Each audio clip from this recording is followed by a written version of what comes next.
Welcome back to Appleton, Wisconsin for the final time here in the 2011 Division III baseball season. It's our wrap-up of the Division III baseball championships. I'm Pat Coleman. This is Jim Dixon. And we've just witnessed Marietta winning their 5th Division III baseball national championship.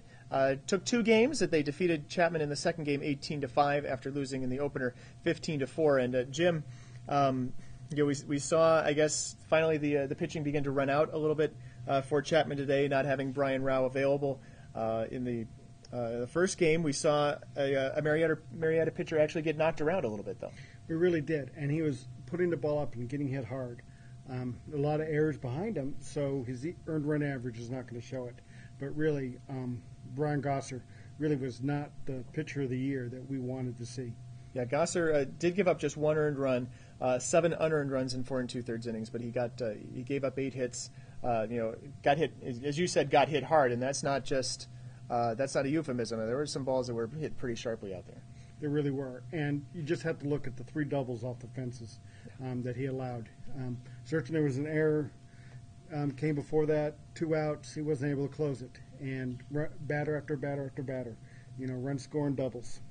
Windy day here at Fox City Stadium for both games, but Chapman, needing to win 2, they jumped out early. They got 4 runs in the third, extended the lead to 8-0, and then when Marietta chipped into that lead, actually knocked it in half down to 8-4. Chapman came back again.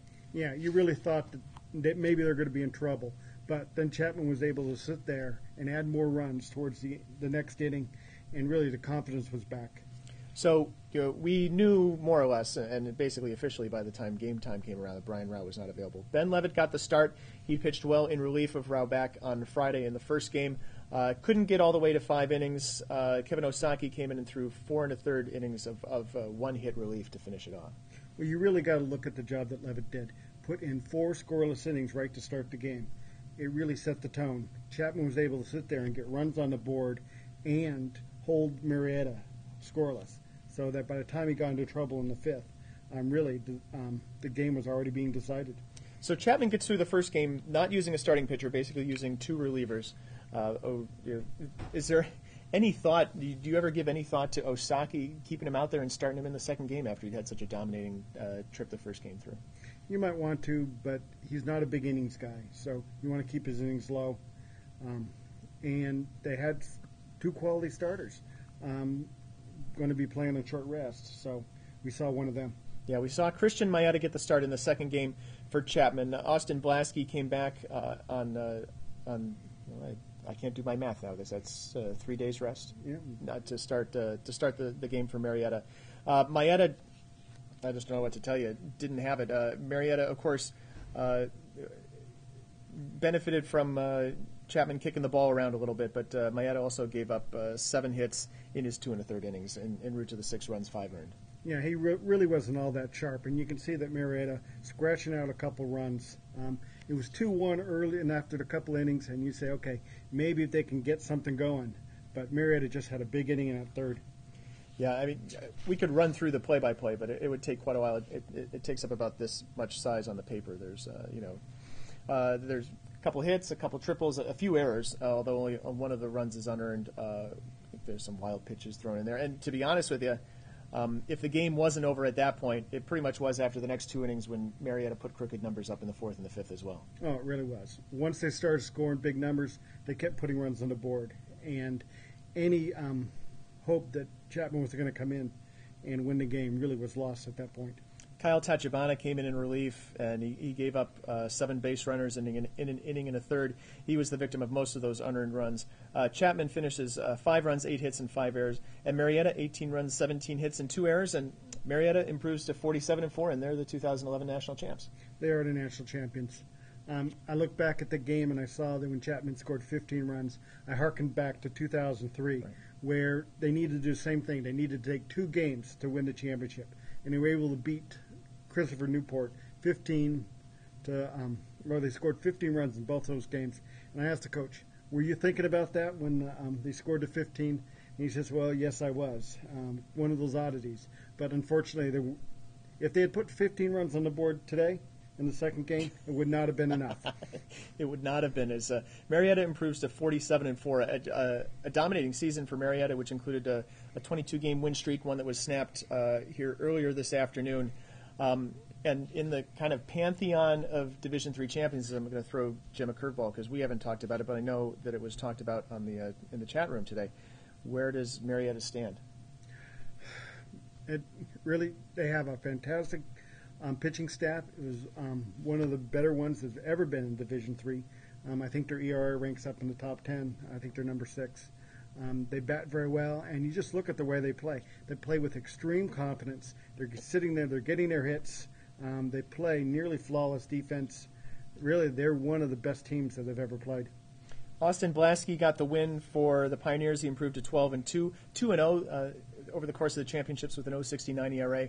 Marietta with the loss, he falls to 6-3 in front of an announced crowd of 1,295 on a warm day. You know, it's tough. You know, a lot of those people were dressed as empty seats. It was not a very big crowd today. It was not a very big crowd, and that's the problem holding the championship day on a Tuesday after a weekend.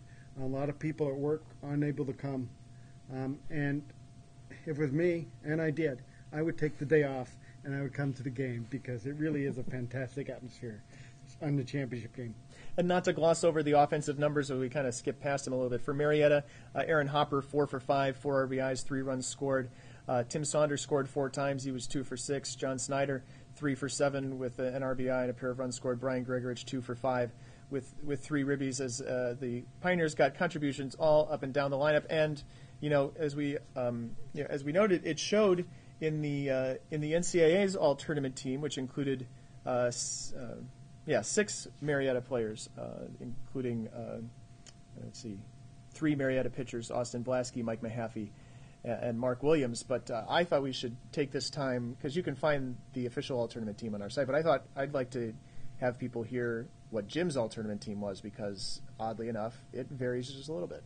It does vary a little bit, and when you look at an All-Tournament Team, the announced one takes account some of the best performances. Now, if it was if you had 3 first basemen sit there on the list, well, you'd still need somebody to play shortstop. Yeah. So our All-Tournament Team takes account the best player at each position. And we're going to start behind the plate with John Leclerc of Western New England, who we talked quite a bit about earlier in the week. He really was. He had a nice average, 375, 1 double, but really it's a performance behind the plate. He was really hard on those base runners. Only 1 runner was able to steal in 5 attempts. At first base, another guy who wasn't here for very long but certainly made an impact, that's Lee Cavaco of Kane. He was the leading hitter in the tournament. His slugging percentage was over 1,000. He had that home run. Boy, if everybody in Kane batted just like Lee did, they certainly would have been here celebrating the national championship. He was 5 for 7 for the tournament, but those 5 hits, even though he was only here for 2 days, they were the most hits for the tournament for several days into the tournament before other teams played more and caught up to him. It really was. He was standing on top of the standings for a long time before people were able to put some more hits, even though we played more games. At second base, from Keystone, it's Esteban Melatiche. We certainly agree with the All-Tournament Team selection. Yep. He really was a spark plug. He was just fantastic defense. He had that home run, batted .429. And in one of the key games, he was almost all the offense before they broke out in the ninth inning to kind of put the game away a little bit. At third base, it's Brian Green of Salisbury. You're talking about all the offense. In one game alone, Brian Green was able to have 3 hits and drive in the majority of runs and sit there and win a game for Salisbury. He is our best. He is the best. He is our all-tournament third baseman. And at shortstop for Buena Vista, it's Brad Bloom. Brad Bloom, flawless defense, really was spectacular out there. He also did well at the bat, hitting .554. Now the outfielders are players who lasted a little bit further into the tournament. We're going to start with Aaron Hopper of Marietta. Aaron Hopper was a spark plug. 6 RBIs. Even though he batted only .333, he really was important. He had the 3rd largest total of total bases, so he certainly made an impact. Another outfielder from Chapman is James Parr. James Parr was the best player for Chapman, heads down. He was batting about .400, and he had 3 second base doubles. So, And then the third outfielder that's John Snyder of Marietta. John Snyder. I'm struggling with Jim's handwriting. I'm sorry. John Snyder, Marietta is he's had one of the best seasons that you could expect out of a ball player. He was on the short list of our Player of the Year candidates, and certainly he's probably on a short list of the MVPs for the tournament. But once again, 3 extra base hits, batting close to 500. At designated hitter, not too many pure designated hitters, but one of them was Brent Young of Wisconsin Whitewater. Brent Young had a great tournament.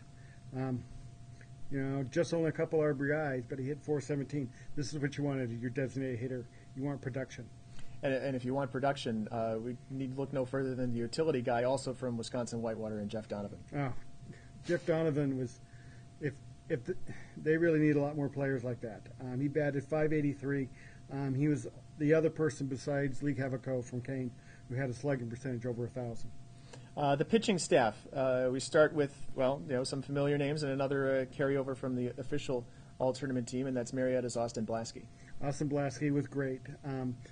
He won 2 games. His ERA was .72, 12 strikeouts, and he only allowed 1 walk. He's not only deserving to be on the all-tournament team both ways, but he also was the most outstanding player of the tournament. Yeah, and it's hard to argue with that. Mark Williams from Marietta, also on our all-tournament pitching staff. 2 appearances. He appeared in the first game, pitched a couple innings, was able to sit there and close out the game, and then he came out for a game of his own. And certainly he doesn't lack the confidence you expect. 13 strikeouts on the tournament for Mark. And we go back to the beginning of the tournament for another pitcher, and that's from Keystone. That's Jeff Frost. Jeff Frost had a great game, and he really kept Keystone in the tournament. He battled with New England's Matt Rogers, and both of those players would deserve to be on an all-tournament team, but you got to select one, and we went with the winner of that game. And another carryover from the all-tournament team for Chapman is Travis McGee. Gusty performance when he pitched a game. He came out, pitched his first complete game of his collegiate career. He's only a sophomore. We're going to see more out of Travis McGee from Chapman. And I want to take this moment to thank some people who helped us out and were really made Appleton a hospitable place over the course of the last week or so. Anthony Holman, the NCAA liaison, Jack McCurden, the AD at Kane, who's the chair of the national committee, Dean Rohde, who's been basically our host family, for lack of a better term here, over the course of the last 5 days. And then, of course, the rest of our staff and contributors here this weekend, Ryan Coleman, who's handled all the production work and photography editing over the course of the week, Larry Redloff, the photographer as well, and of course, Ricky Nelson, who we hope is joining the staff, but was key in keeping our live chat and Twitter and everybody else updated that way. Everybody did a great job. I think this is one of the best tournaments in terms of our staff participation, and I want to echo both Dean and Judy. Having adopted us, it was special. Thank you. And thanks to everybody here and everybody who followed Division III Baseball on d3baseball.com throughout the course of the 2011 season. Just because the off-season is here doesn't mean that we've stopped covering baseball. First of all, of course, the MLB First-Year Player Draft is coming just around the corner, and we will have plenty of features throughout the off-season. We'll look back at some of the previous champions in Division III Baseball, and, just to be honest with you, enjoy the new site because it's been a lot of fun this year. Absolutely. So for Jim Dixon, I'm Pat Coleman. There's one final absolutely for the 2011 season. Good night, everybody.